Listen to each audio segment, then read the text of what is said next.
श्री रैदास जी एक महान संत थे। आप भगवान के भक्तों से बड़ा प्रेम करते थे। संत सेवा में धन का सदुपयोग करते थे और आपका आचरण पिताजी को अच्छा नहीं लगता था। अतः आपने इन्हें अलग कर दिया और घर के पीछे की जमीन में रहने के लिए छोड़ दिया। यद्यपि घर में बहुत सा धन माल था, पर उनके पिताजी ने अलग करते समय एक कण भी नहीं दिया। इससे रैदास जी और उनकी स्त्री को बड़ा सुख हुआ। इन लोगों को भगवान पर पूर्ण भरोसा था। रैदास जी जूतियों को गांठते थे, पक्का चमड़ा लाकर जूते बनाते थे, साधु संतों को पहनाते थे।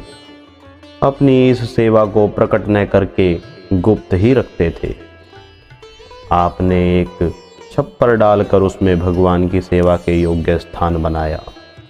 उसी में संत जन भी निवास करते थे, पर स्वयं आप खुले में ही रहते थे।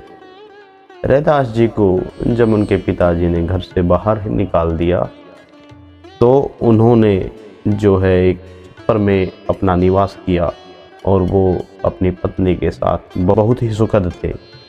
मजदूरी से प्राप्त धन को आप अतिथियों में बांटकर खाते थे। ऐसी दैनिक जीवनचर्या से आप रहते थे। एक दिन स्वयं भगवान भक्त का वेश बनाकर श्री रैदास जी के यहाँ पधारे और श्री रैदास जी को पारसमणि देते हुए कहा कि इसे संभाल कर रखना।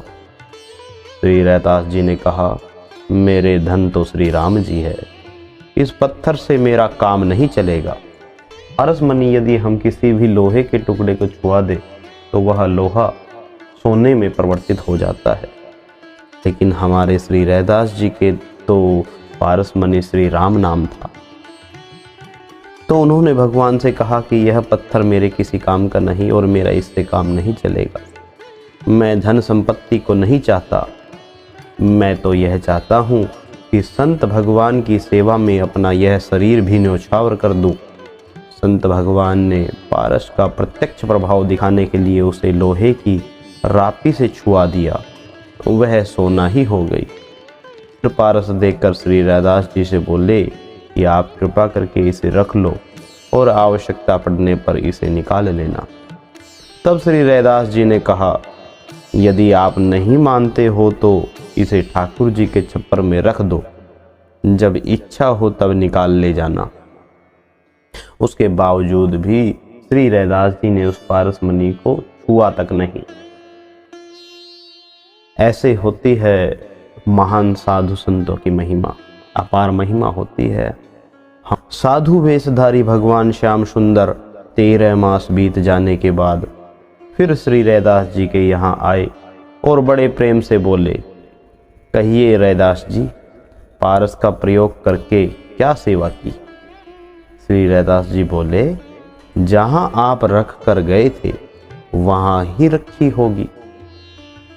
श्री रैदास जी ने उस पारसमणि को इतने समय के अंतराल में भी छुआ तक नहीं। भगवान से बोले कि जहाँ आप रख कर गए थे वहीं रखी है पारसमणि, देख लीजिए, ले लीजिए।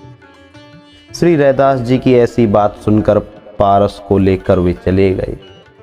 प्रभु चले गए। अब इसके बाद भगवान ने जो नई लीला रची उसे सुनिए।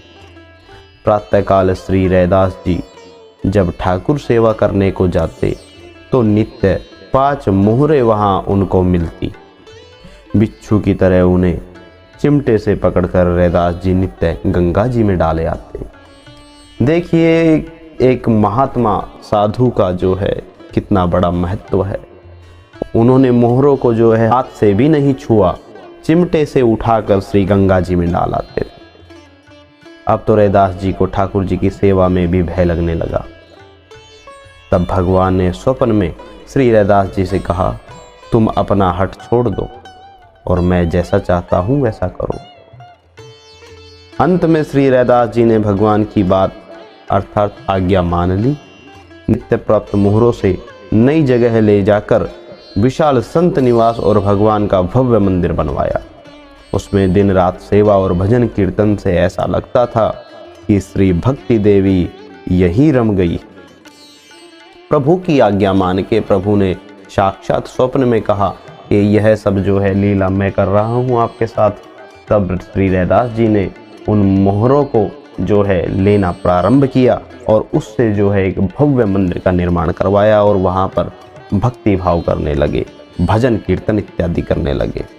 और उनके भजन कीर्तन का यह प्रभाव हुआ कि मानो कि श्री भक्ति देवी वहीं पे रम गई हो, वहीं पे विराजमान हो गई। उसी समय उर प्रेरक रघुवंश भूषण ने ब्राह्मणों के हृदयों में प्रेरणा की कि रैदास की सेवा का विरोध करो, उसे बंद करा दो। तब बहुत से ब्राह्मणों ने एकत्रित होकर राजा के आगे भरी सभा में श्री रैदास जी को गालियां देते हुए पुकार की। उन पर आरोप लगाया कि वे शूद्र होकर पूजा करते हैं, यह अन्याय है, इसे रोका जाए, अन्यथा आपका राज्य नष्ट हो जाएगा। श्री रैदास जी जाति से शूद्र थे, इसलिए ब्राह्मणों ने उनको रोकने का प्रयत्न किया, लेकिन ऐसा नहीं है। ब्राह्मण, वैश्य, क्षत्रिय, शूद्र सभी को जो है प्रभु एक समान मानते हैं, यह सभी एक ही है।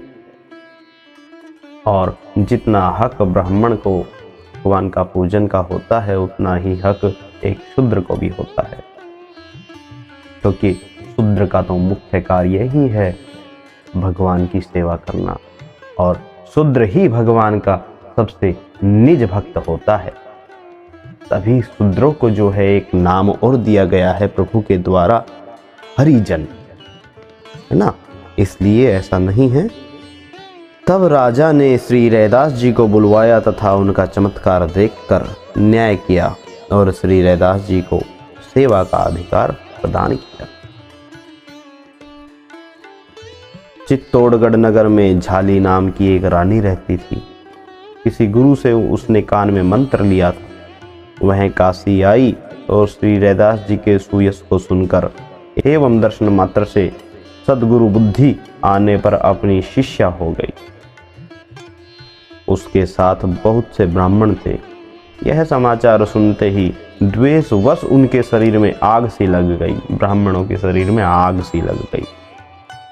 वे सब लोगों को भीड़ को लेकर राजा के पास गए और कहा, रैदास को दीक्षा देने का अधिकार नहीं है, उन्होंने अनधिकार चेष्टा की है, आप उसका न्याय करिए।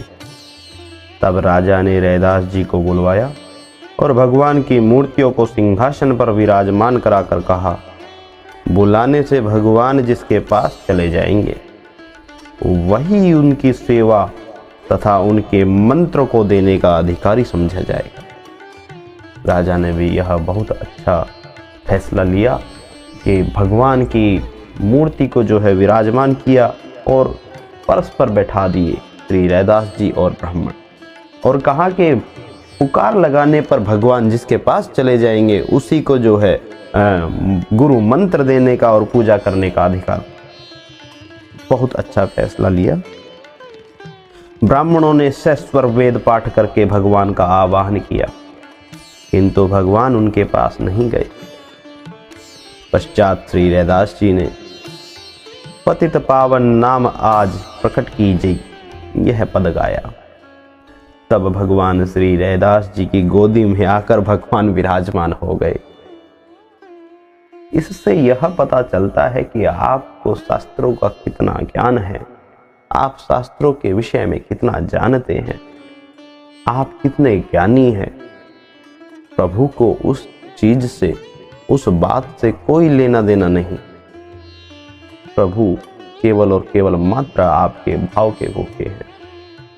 जहां भाव होता है, कितना ही गरीब से गरीब क्यों ना हो, जहां भाव होता है वो फिर चाहे हरिजन क्यों ना हो। प्रभु ने यह जात पात नहीं मनाई और ना ही प्रभु यह जात पात देखते हैं। झाली रानी के बुलाने पर श्री रैदास जी चित्तौड़ को पधारे। रानी ने बड़ा भारी स्वागत किया और बहुत सा धन तथा वस्त्र न्योछावर किए। साधुओं के विशाल भंडारे हुए। यह सुनकर बहुत से ब्राह्मण भी पधारे। उन्होंने भंडारे में भोजन करना स्वीकार नहीं किया, इसलिए इन्हें सीधा सामान दिया गया। ब्राह्मणों ने रसोई की और तब भोजन करने के लिए बैठे तो उन्हें पंक्ति में दो दो ब्राह्मणों के बीच में एक रैदास बैठे दिखाई पड़े। यह चमत्कार देखकर उनकी आंखें खुल गई। तब वे दीनवाणी से अपराध क्षमा करने की प्रार्थना करने लगे।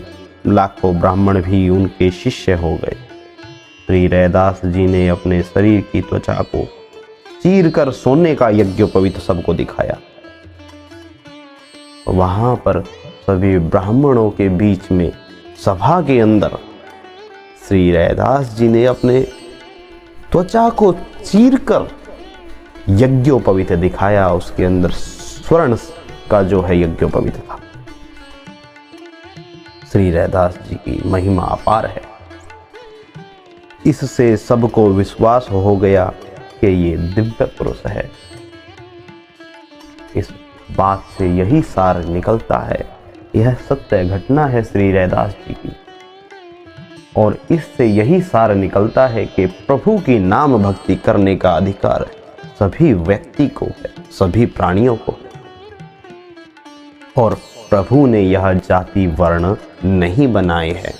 प्रभु केवल भाव देखते हैं। जिसका भाव हृदय से होता है, प्रभु उसके पास आते हैं। आज की कथा में इतना ही। श्री राधे।